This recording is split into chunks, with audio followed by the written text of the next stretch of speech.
चलिए सीधे बैठिए।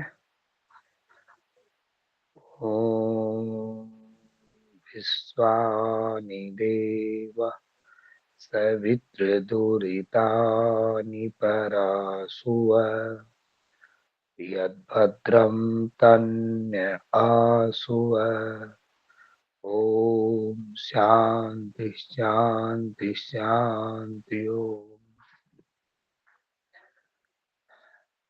प्रिय छात्रों,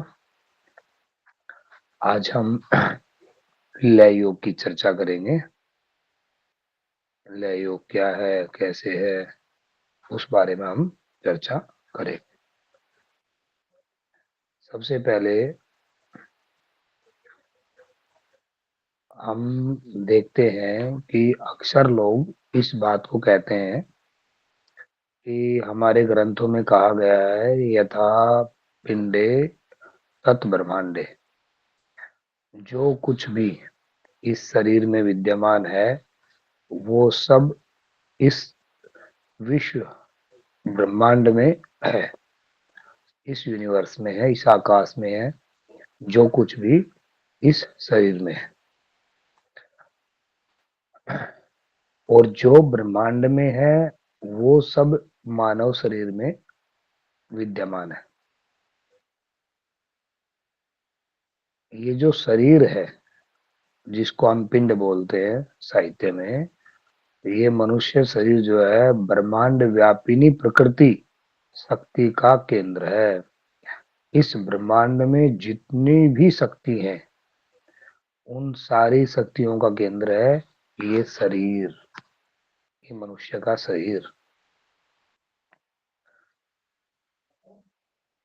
कह रहे मूलाधार में 3.5 चक्कर लगाए हुए सर्पाकार कुंडलिनी है जो ब्रह्मांड व्यापी पुरुष का केंद्र है। और मनुष्य शरीर में सहस्रदल कमल है जिसको हम सहस्र चक्र मानते हैं। तो मूलाधार से प्रारंभ होकर के और जो सहस्रार चक्र तक आती है वो ब्रह्मांडीय शक्ति का केंद्र है, सारे के सारे चक्र। उस कुंडलिनी को गुरु के उपदेश के द्वारा, योगिक क्रियाओं के द्वारा उस चेतना को जगा करके चक्रों का भेदन करते हुए मूलाधार से प्रारंभ करके सहस्रार तक, सहस्रार चक्र तक लेके जाना चाहिए। उस जो सहस्रार कमलदल में जाएगी, सहस्रार चक्र में जाएगी, तो परम पुरुष में लय करने की जो क्रिया शैली है वह जो है लय में हो जाएगी। अर्थात उस शक्ति का जो विलय किया गया है मूलाधार से लेकर सहस्रार तक, तो वो लय के अंतर्गत ही आएगा। जिस प्रकार ब्रह्मांड में ब्रह्मलोक स्थित है उसी तरह ब्रह्मलोक हमारे मस्तिष्क के मध्य में भी स्थित है। इसलिए योगी को, अभ्यासकर्ता को अपना ध्यान ब्रह्मरंध्र में केंद्रित करना चाहिए और ब्रह्मरंध्र में ध्यान केंद्रित करके ईश्वर में लीन हो जाना चाहिए। जो ईश्वर में लीन हो जाएगा तो ईश्वर के साथ उसका लय हो जाएगा। और लय होना एक कला है। हम स्वयं को शांत करके अपने आप को द्वेषों से मुक्त करके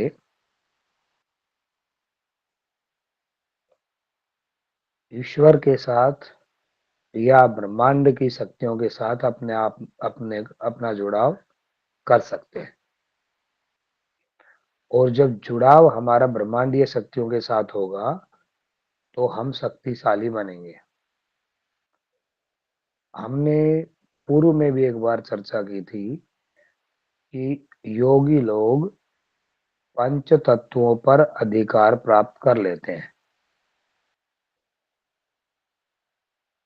यदि हम किसी भी तत्व के साथ लय हो जाएं, जुड़ जाएं, उसके मूल तत्व को जान ले, मूलभूत संरचना को जान ले, तो हम उस पे अधिकार प्राप्त कर सकते हैं।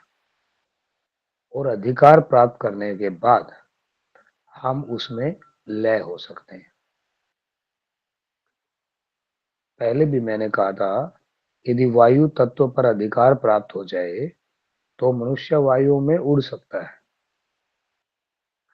जल तत्व पर अधिकार प्राप्त हो जाए तो मनुष्य जल तत्व पे चल सकता है। मैंने आपको अपनी एक वीडियो का लिंक भेजा था, आपने उसको देखा? कितने लोगों ने देखा?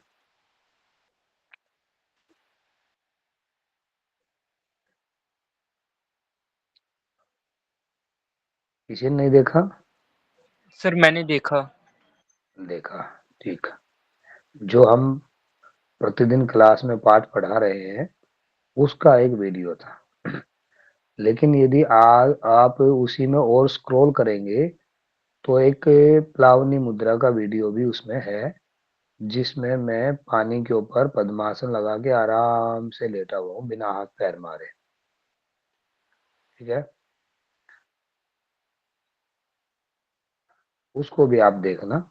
और भी बहुत सारे वीडियो है, लेकिन वो इसलिए बता रहा हूँ कि जिस जिस तत्व की हम साधना करके उसको जान लेते हैं, वह तत्व फिर हमारा मित्र हो जाता है। अभी भी मित्र है, ऐसा नहीं है कोई अभी हमारी कोई दुश्मनी है, लेकिन फिर हम उस पर अधिकार प्राप्त कर लेते हैं। और ये एक लंबी साधना के बाद धीरे धीरे आदमी को प्राप्त हो सकता है, जैसे हमने प्लावनी मुद्रा की है। तो आप उसको देख सकते हैं, आप कमेंट भी कर सकते हैं, लाइक भी कर सकते हैं, सब्सक्राइब भी कर सकते हैं।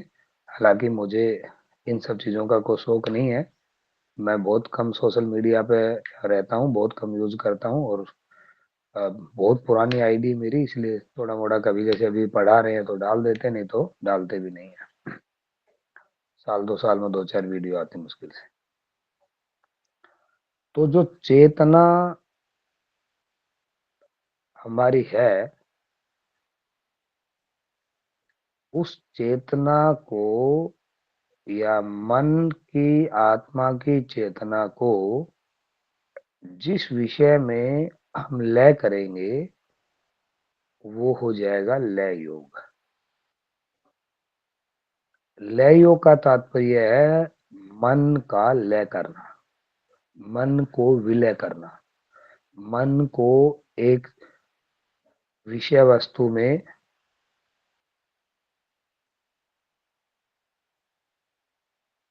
अंतर्निहित कर देना। मन को लय करने के लिए साधक जो है वो अपनी चेतना को बाह्य वृत्तियों से समेट करके अंतर्मुखी करके भीतर होने वाले शब्दों को सुनने की चेष्टा करता है। तो क्या करेगा? सबसे पहले अपने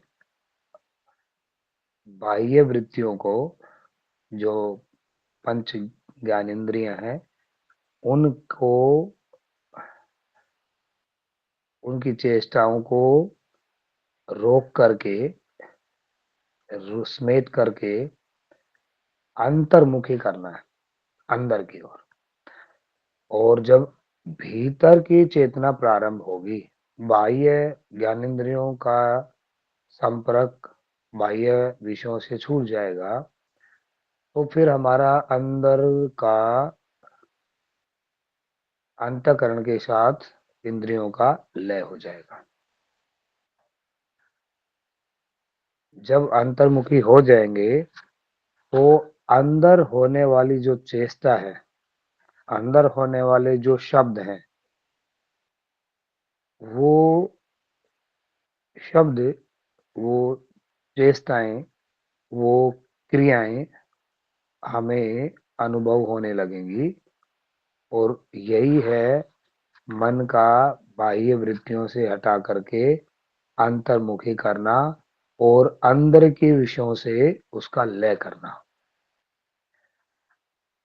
क्योंकि मैंने पहले ही कहा था कि जो इस ब्रह्मांड में है वो हमारे शरीर में है। आपको क्या देखना है वही आपको सब दिखेगा।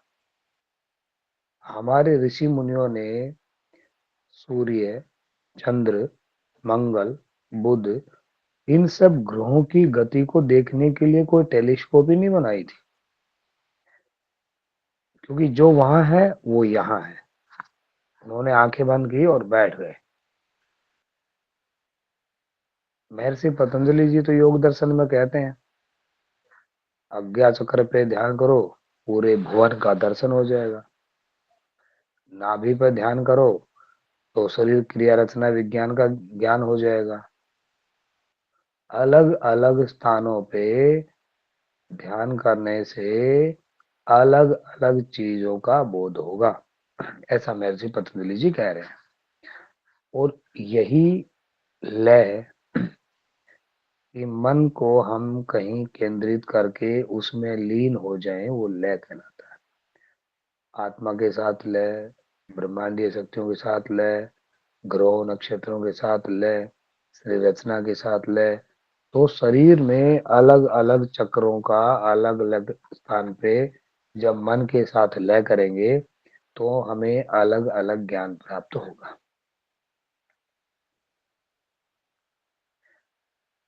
इसलिए लय योग को हम ये कह सकते हैं कि अपनी बाह्य चेतना को समेट करके अंतर्मुखी करके भीतर होने वाले शब्दों के सुनने की जो चेष्टा करते हैं तथा मन को वही पर केंद्रित करके उसी में लीन हो जाते हैं, उसे हम लय योग कहते हैं। लय योग के विषय में योगराज उपनिषद में कहा गया है, साध्यते मंत्र योगस्तु वत्सराः जादि भीर्यर्था कृष्ण द्वैपायनास्तु साधितो लय संजितम। कह रहे भाई, वत्सराज आदि के द्वारा मंत्र योग सिद्ध किया गया। महर्षि व्यास, जिनको हम कृष्ण द्वैपायन के नाम से भी जानते हैं, आदि ने लय को सिद्ध किया। और कैसे सिद्ध करते हैं? तो कह रहे हैं कि साधक जो है, अकार मकार इन दोनों पक्षों पर जब विजय प्राप्त करते हुए धीरे धीरे पर्ण अर्थात ओंकार, प्रण अर्थात ओंकार को पीने लगते हैं, नाद के पर्ण में संलग्न होने पर साधक ज्योतिर्मय हो जाता है। और उस स्थिति में उसका मन लय हो जाता है। अर्थात ओंकार के जप में लय हो जाना, ओंकार के नाद में लय हो जाना, प्रणों के नाद में लय हो जाना।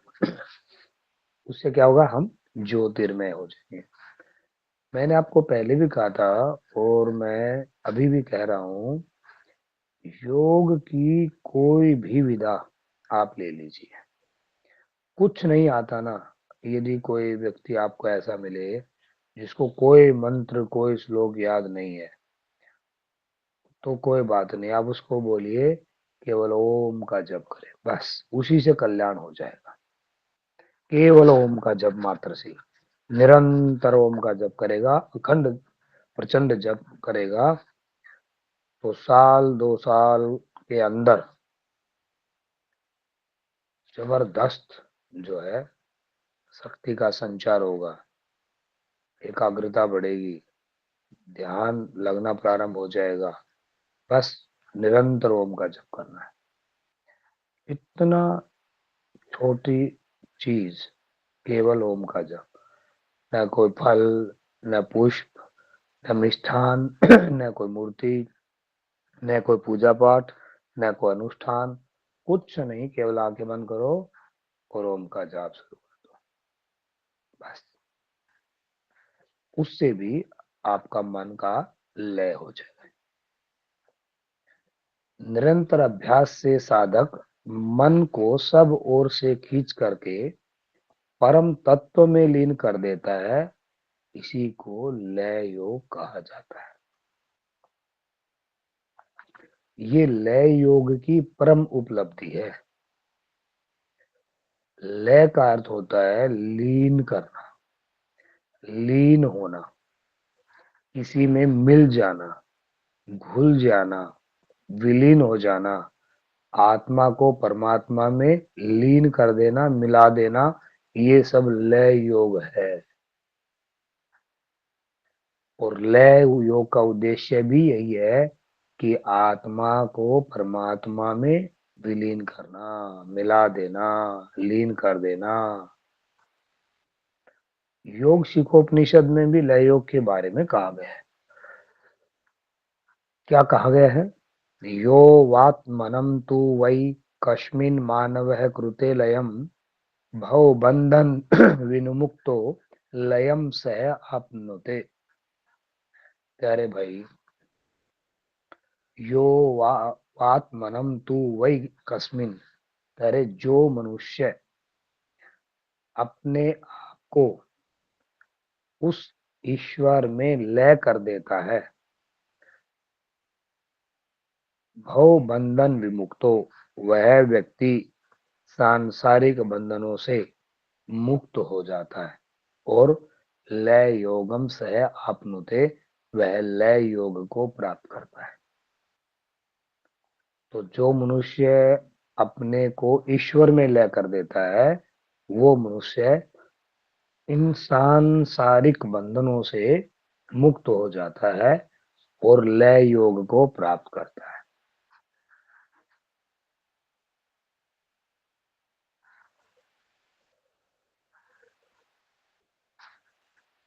आगे और भी कहा गया है, लय योगस्तु सह एषो येन संधतो कल्पशम सच्चिदानंद रूपेण साधक सुखम आपनुते।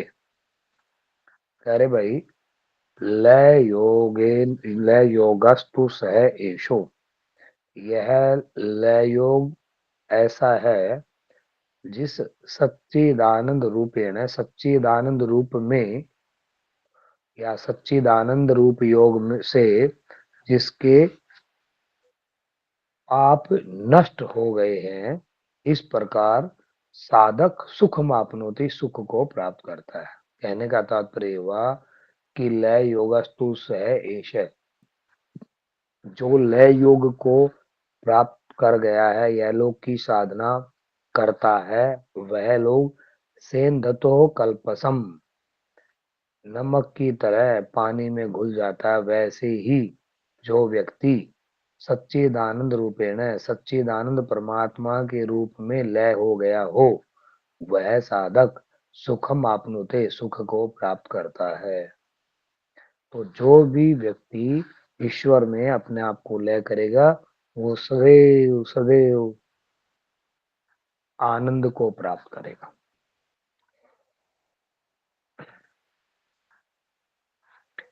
जब हम समाधि की अवस्था में होते हैं, तब हमारी आत्मा विस्मृत हो जाती है, अर्थात अपने आप को भूल जाती है।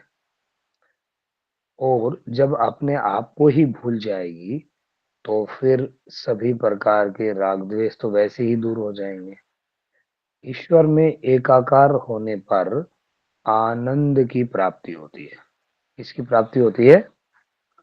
आनंद की प्राप्ति। और आनंद की प्राप्ति,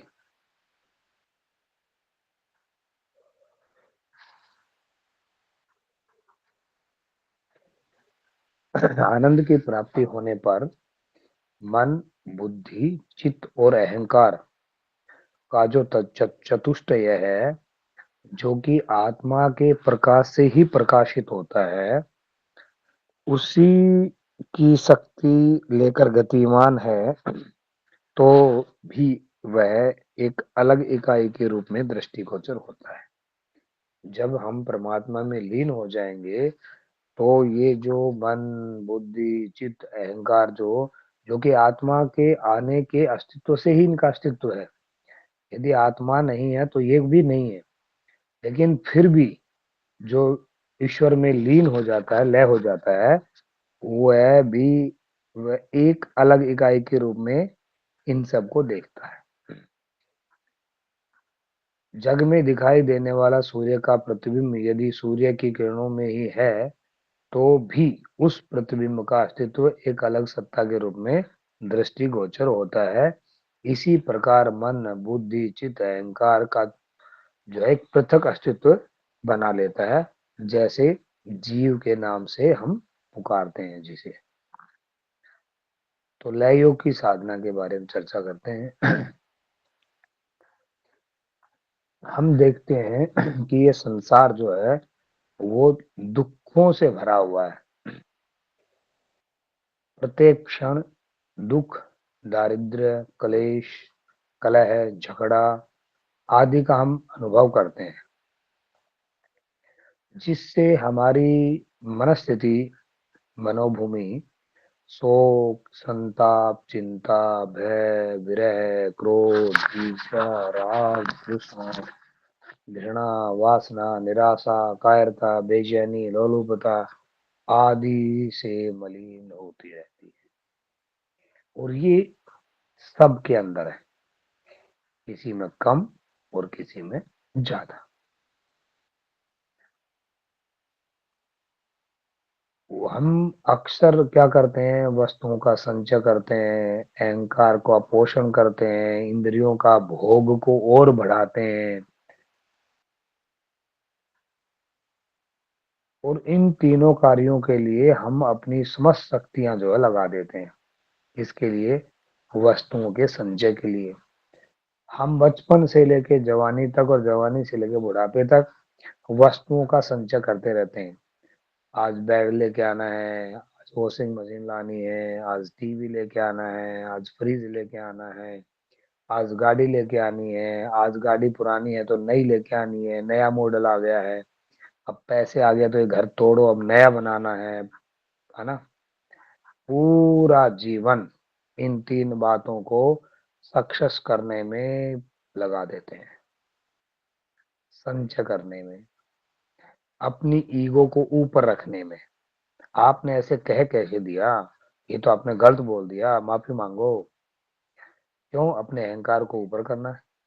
और इंद्रियों का भोग, सबसे बड़ी विषय है इंद्रियों का भोग। हम अक्सर इंद्रियों का भोग में लगे रहते हैं। भोग कैसे? खाने में, पीने में, पहनने में,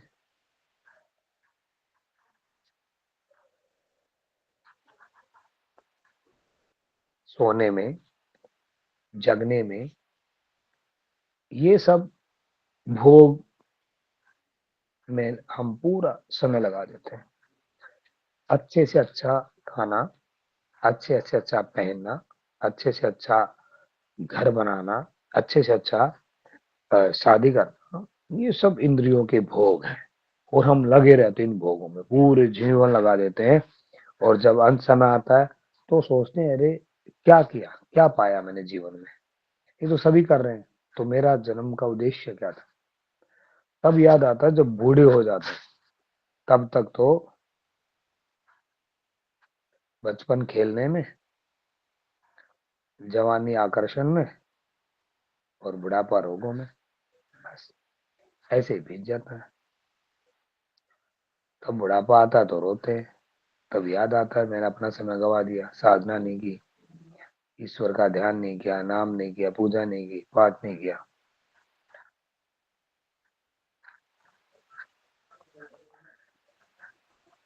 कभी भी हम संतोष नहीं कर पाते हैं जीवन में, उल्टे अशांत रहते हैं। सर, मेरे पड़ोस वाले ने ना अभी एक ओडी कार ली है। सर, मेरे पापा कह रहे थे एक दो साल में हम भी ले लेंगे। सर, फलानी फलानी फलानी चीज हो गई। अक्सर बहनें बेटियां करती हैं। दूसरे को कोई चीज आ जाए तो उनको बेचैनी क्रिएट हो जाती है। आदमियों को भी होती है लेकिन आदमियों को कम होती है, लेकिन बहन बेटियों को ज्यादा होती है। तो कोई नया सूट पहन के आ जाए तो बड़ी वो होती है, चिढ़ हो जाती है। कोई साड़ी अच्छी पहन के आ जाए तो भी हो जाता है। आदमियों में होता है लेकिन कम होता है, इतना नहीं होता है। तो पूरी जिंदगी हम इन्हीं कामों में अशांत रहते हैं। दिन प्रतिदिन हमारी ईर्ष्या द्वेष राग बढ़ता रहता है, और हमारा दायरा भी बढ़ता रहता है। अलग अलग प्रकार से हम जो है अपने मन से ईर्ष्या द्वेष तृष्णा को जो है जन्म देते रहते हैं। ये मनुष्य जीवन, ये मनुष्य का जीव भाव बड़ा प्रबल है। तृष्णा, पाप, दुख के त्रिविध चक्कर से छुटकारा पाने के लिए इसके पास कोई उपाय नहीं है। छुटकारा कब मिले? जब जीव भाव की विस्मृति और आत्म भाव की जागृति हो। लेकिन हम जीव भाव की विस्मृति कर नहीं पाते और आत्म की जागृति होती नहीं। हम तो जो है उसी में अपने आप को खुश रखते हैं, संतुष्ट रहते हैं। दुख आते हैं, परेशानी होती है, सब कुछ है, लेकिन फिर भी हमें लगता है यही मजा है भाई, यही आनंद है बस। इसी को हम आनंद मान रहे हैं, इस दुख को जो प्रतिपल हमें परेशान कर रहा है, दुखी कर रहा है, उसको हम आनंद मान रहे हैं। वाह, मजा आ गया, वाह बहुत बढ़िया।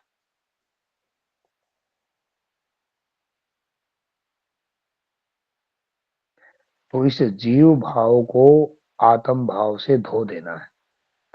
अहंकार जो है ना, अहंकार, मैं हूं, मैं को हटाना है। जीव भाव को हटाना है। मन बुद्धि अहंकार चित्त, ये क्या है? जीव भाव है। मन बुद्धि अहंकार चित्त को हटा देना है। आत्म भाव में, आत्म भाव से धुला देना, उसको धुल देना है। द्वैत को अद्वैत बनाना है। बंधन से मुक्ति होना है।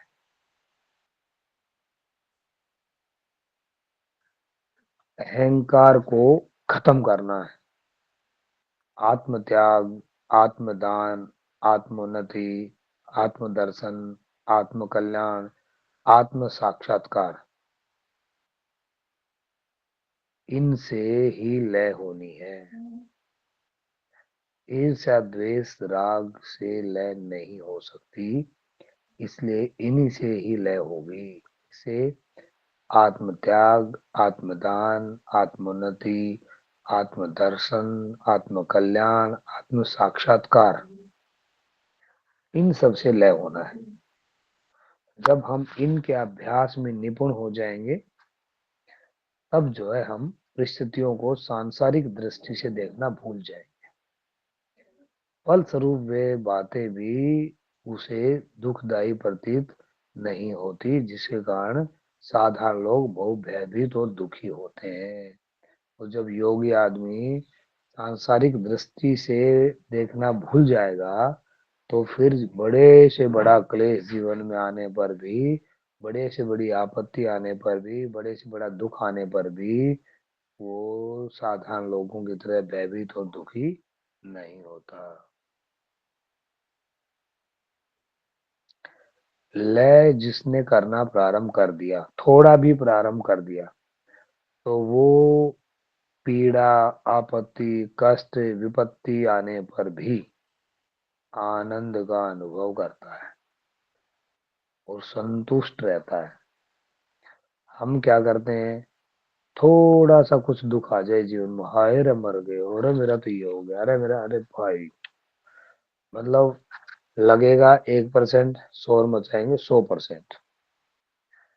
लेकिन लय योग का साधक के समस्या आएगी 100%, और उसको लगेगी 1%। इसलिए लय योग के साधक को विपत्ति आने पर भी, परेशान होने पर भी, पीड़ा होने पर भी आनंद और कल्याण का अनुभव होता है। वो हमेशा संतुष्ट रहता है। आत्मन आत्मनेव तुष्टम। वो अपनी आत्मा में ही अपने आप से संतुष्ट रहता है। उसको दूसरे से कोई जरूरत नहीं, बाह्य उपकरण की जरूरत नहीं उसको संतुष्ट रहने के लिए। हमें संतुष्ट रहने के लिए बाह्य उपकरण की जरूरत है। क्या बाह्य उपकरण? गाड़ी, घोड़ा, एसी, फलाना, हीटर, गीजर, ये सारे उपकरण हमने अपने आसपास में बटोरे हुए हैं जो अपने आप को संतुष्ट करने के हैं। जबकि संतुष्टि तो ईश्वर के ध्यान में है, लय में है, लेकिन लय हम कर नहीं पाते हैं, संतुष्ट होते नहीं है। लय का प्रारंभ जो है वो पंच ज्ञानेंद्रियों, पंच तत्वों की पंच तन्मात्राओं पर काबू करने से होता है। तो लय का प्रारंभ कब होगा? तो पंच इंद्रियों के द्वारा, पंच तत्वों के द्वारा, पंच तन्मात्राओं के द्वारा, उनके ऊपर काबू करने से लय का अभ्यास धीरे धीरे बढ़ जाता है, अर्थात लय योग सधने लगता है। और इनका अभ्यास कैसे करेंगे? तो कह रहे धीरे धीरे अभ्यास करना चाहिए, फिर आत्म विस्मृति की पूर्ण सफलता तक पहुंचना चाहिए। और जब आत्म विस्मृति की पूर्ण सफलता तक पहुंच जाएंगे तो जीव भाव से छुटकारा पा जाएंगे और आत्म भाव की दिव्य स्थिति का आनंद लेंगे।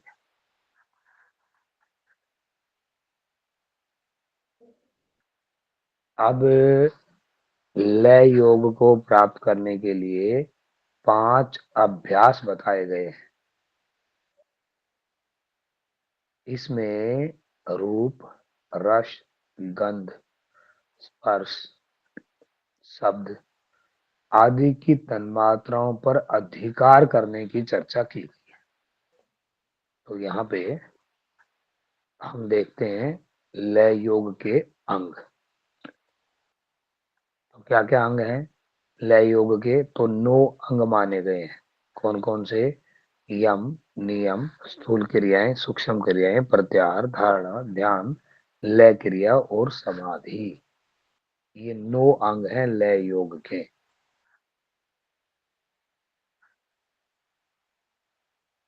इनमें स्थूल क्रियाओं का मंत्र क्रियाओं से, सूक्ष्म क्रियाओं का स्वरोदय क्रियाओं से, प्रत्याहार का नाद अनुसंधान क्रियाओं से तथा धारणा का सठ चक्र वेदन क्रिया से संबंध रहता है। जबकि लय योग जो है वो एक विस्तृत विषय है, लेकिन सामान्य जन यदि सिर्फ ब्रह्मरंध्र पर ही ध्यान देते हैं या ध्यान देते रहें तो लय सध जाता है, क्योंकि यह शक्ति का केंद्र है। ठीक है। अब लय योग के उद्देश्य और लाभ क्या है? तो कह रहे हैं कि भाई लय योग जो है हमारे मस्तिष्क शांत रखता है, और शांत रखने के बाद ब्रह्मलोक जैसे प्रकाशमान हो तथा मन निर्मल क्षीर सागर की तरह बना रहे। तो सबसे पहले मस्तिष्क शांत रहता है, एकदम कूल।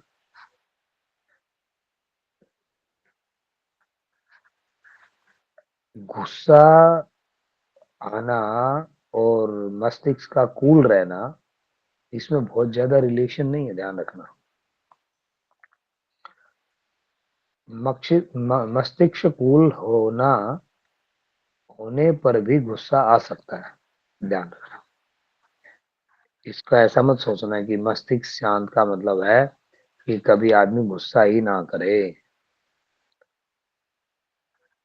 और यदि मस्तिष्क शांत हो गया तो हमारे मस्तिष्क में आज्ञा चक्र में प्रकाश क्रिएट हो जाए,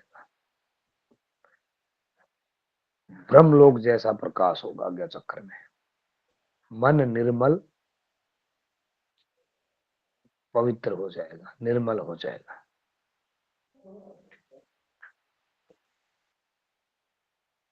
और यदि आप ये चाहते हैं कि हो जाए तो उसके लिए आपको थोड़ी मेहनत करनी पड़ेगी। क्या मेहनत करनी पड़ेगी? कि मस्तिष्क के ब्रह्मरंध्र पर ध्यान लगाकर चक्कर और कुंडलिनी का जागरण करना पड़ेगा, जिसके कारण से मस्तिष्क शांत हो जाएगा। और ब्रह्मलोक जैसा प्रकाश होगा। तो ब्रह्मरंध्र में भृकुटी के निरंतर ध्यान, भृकुटी में ध्यान लगाने से ब्रह्मांड की शक्तियों से जुड़ा जाएगा, और ब्रह्मांड की शक्तियों से जुड़ करके हम स्वयं को सकारात्मक ऊर्जा का स्रोत बना सकते हैं। मैंने एक दिन आपको बताया था क्लास में कि एक व्यक्ति आया, उसने पानी को रिचार्ज किया, भोजन को रिचार्ज किया, आदमी को रिचार्ज किया, केवल कुछ छोटे छोटे उससे, और उन्होंने दिखाया मेरे सामने करके।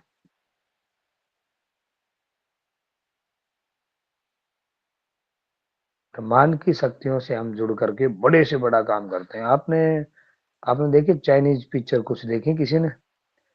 वो दूर से ही ऐसे उंगली करता है और वो चीज जो है गिर जाती है या उड़ जाती है हवा में।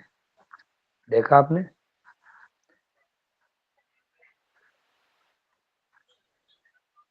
किसी ने नहीं देखी चाइनीज पिक्चर? देखिए सर। ऐसा देखा है कि दूर से उसने नजरें लगाई और शीशा टूट गया? हाँ, देखा है। हम्म, ये क्या है?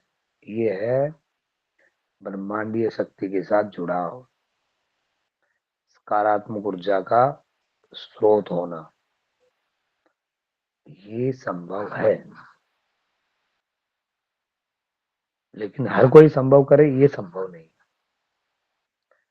आप केवल भाव करें, शीशा ऊर्जा उठा, उठेगा, उठेगा, उठेगा। इच्छा शक्ति हो आपकी, मैं 100% कहता हूँ उठ जाएगा। लेकिन उसके लिए आपको लय होना पड़ेगा, एकाग्र होना पड़ेगा, शांत होना पड़ेगा, और ब्रह्मांडीय शक्ति से ओतप्रोत होना पड़ेगा। हो सकता है, संभव है। मैंने ऐसे लोगों को देखा है जो संभव कर देते हैं, लेकिन उसके पीछे की साधना किसी को नहीं दिखती है। उसके पीछे का जो इतना उसने इतने साल लगा दिए हैं, वो किसी को नहीं दिखता है। इसलिए जो ब्रह्मांडीय शक्ति से जुड़ता है वो अथाह शक्ति का मालिक होता है। और ब्रह्मांडीय शक्ति से जुड़ना इतना आसान भी नहीं है जितना आसान हम पढ़ रहे हैं बैठ के। इसलिए प्रयत्न कीजिए, प्रयास करने वालों में कभी हार नहीं होती। ब्रह्मांडीय शक्ति से जुड़ने के बाद हम निरोग रहेंगे, शक्तिशाली रहेंगे, तनाव रहित रहेंगे, चिंता, थकान, तनाव आदि से हम कोसों दूर रहेंगे, क्योंकि हम जब चाहेंगे अपने आप को रिचार्ज कर लेंगे। मैंने इस ब्रह्मांडीय शक्ति का अनुभव किया है, बहुत जबरदस्त। चलिए, लय योग की साधना विधि, कैसे हम लय योग की साधना कर सकते हैं? करें, शांत स्थान पर सिद्धासन में आंखें बंद करके बैठ जाए। सिद्धासन हो, पद्मासन हो, और कोई आसन जो आपको अच्छा लगे, और अपने मन को आंखें बंद करते हुए मस्तिष्क के मध्य भाग में लगाएं। जब हम आंखें बंद करके अपने ध्यान को मस्तिष्क के मध्य भाग में लगाएंगे, आईब्रो सेंटर पे लगाएंगे, तो हमें काला काला ही दिखाई देगा, बस अंधेरा दिखाई देगा।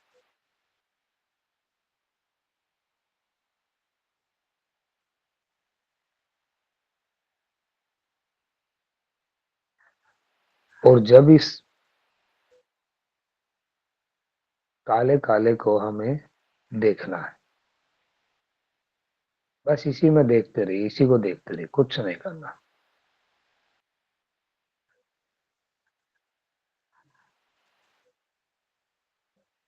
जब अंधेरे को देखते रहेंगे तो धीरे धीरे हमारी सांसों का आवागमन हमें महसूस होने लगेगा, और उसको अनुभव करते रहें, देखते रहें, फील करते रहें और 10 5 से 10 मिनट में आपको ऐसा प्रतीत होगा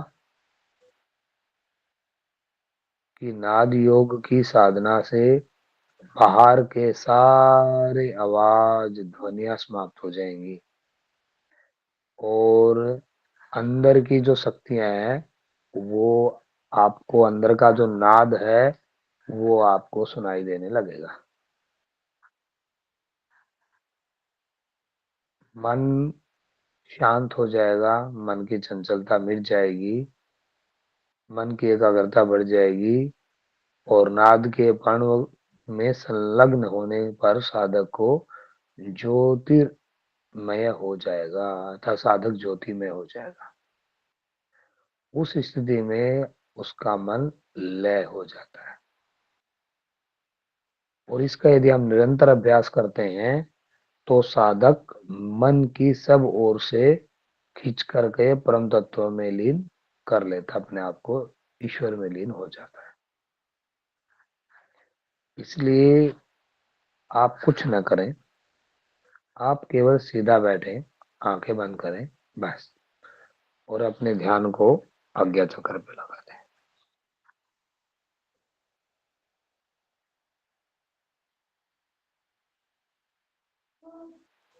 कुछ ना दिखाई दे तो भी देखते रहें। कुछ समय के बाद आप शांत हो जाएंगे, रिलैक्स, एकदम शांत। 100% गारंटी की बात है कि आप शांत हो जाएंगे।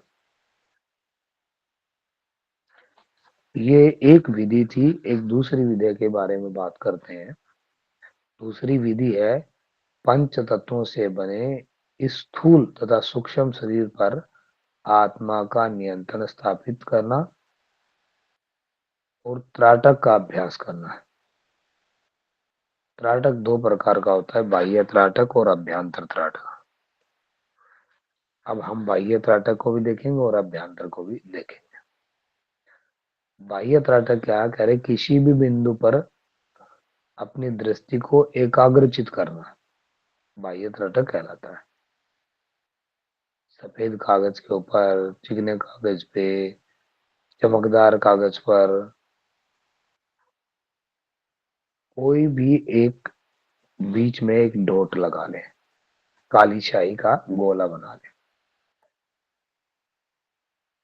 उस गोले को ऐसा बनाएं कि बीच में सफेद बिंदु बना रहे।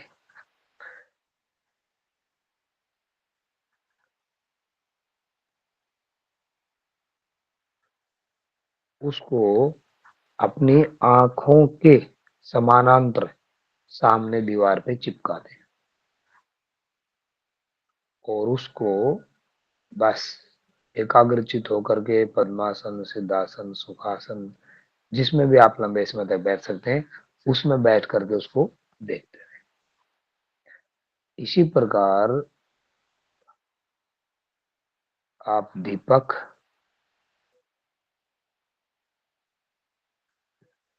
दीवे के ऊपर भी, चंद्रमा के ऊपर भी, शिवलिंग के ऊपर भी, या आपका जो आराध्य देव है, चाहे भगवान कृष्ण हो, भगवान राम हो, उस पर भी अपने ध्यान को एकाग्र कर सकते हैं।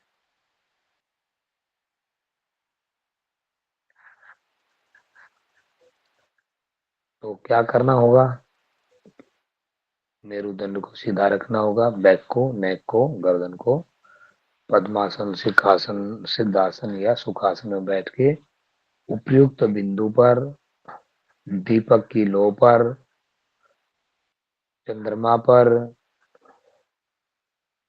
इष्ट देव के चरणों में आप अपनी दृष्टि को जमा दें बस और शांत होकर बैठ जाए।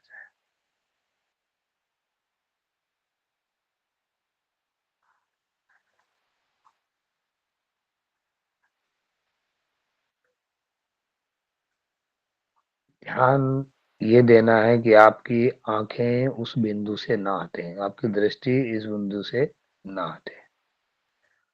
आंखें ना तो बहुत खोली जाएं और ना ही बंद की जाएं। ना जोर लगा के किया जाए और ना ही कोई खिंचाव और तनाव।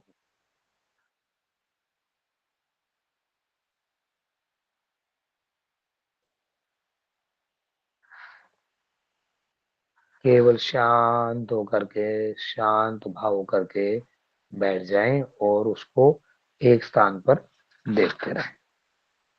इसको बोलते हैं बाह्य त्राटक।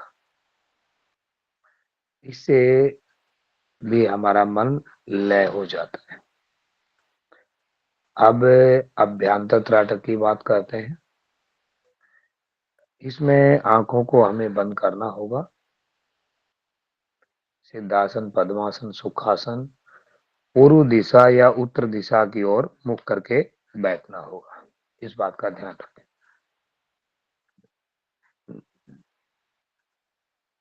भूमध्य में, भ्रुकुटी में, ब्रह्मरंध्र में या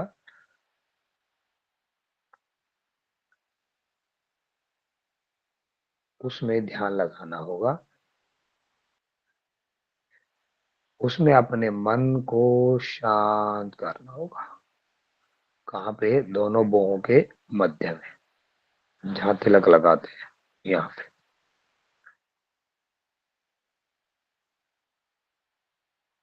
यदि हम शांत चित्त से इस स्थान पर ध्यान लगाते हैं तो धीरे धीरे जो अंधकार हम पहले चर्चा कराए हैं, अंधकार दिख रहा है आपको, ब्लैक दिख रहा है, वहां पे एक छोटा सा बिंदु, प्रकाश का बिंदु दृष्टिगोचर होगा। कुछ समय बाद वो बिंदु है, वो एक एक के स्थान पे अनेक हो सकते हैं, उसका कलर बदल सकता है, वो गायब हो सकता है, वो कभी इधर से आके इधर चला जाएगा, उधर से आके इधर चला जाएगा, ऊपर से नीचे चला जाएगा, नीचे से ऊपर चला जाएगा। भिन्न भिन्न आकृतियों में आएगा, भिन्न भिन्न कलरों में आएगा। कभी कभी मस्तिष्क में चारों ओर उड़ते दिखाई देंगे। और जब लंबा अभ्यास होगा तो वे सारे के सारे बिंदु एक साथ, एक समान, एक रंग के हो जाएंगे और उस एक हुए बिंदु में परमात्मा का ध्यान करना है। और ये है लय योग का दूसरा अभ्यास, अभ्यांतर त्राटक। इस प्रकार हम देख सकते हैं कि नाद के पर्णों में संलग्न होने पर साधक ज्योतिर्मय हो जाता है और उसी स्थिति में उसका मन लय हो जाता है। निरंतर अभ्यास से साधक मन को सब ओर से खींच करके परम तत्व में लगा देता है। इसे ही लय योग की परम उपलब्धि बताया गया। लय योग के द्वारा आध्यात्मिक चेतना का विकास करके योगी समाधि की अवस्था को प्राप्त हो सकता है। लेकिन समाधि की अवस्था गुरु के निर्देश अनुसार गुरु चरणों में ही होनी चाहिए, तो ज्यादा उपयुक्त होती है और तभी कैवल्य की प्राप्ति होती है, समाधि की अवस्था की प्राप्ति होती है। ये हमने लय योग को थोड़ा सा जाना, लय योग के बारे में संक्षिप्त चर्चा हमने की। इस विषय में यदि कोई छात्र, यदि कोई योगी प्रेमी कोई प्रश्न करना चाहता है तो आपका स्वागत है।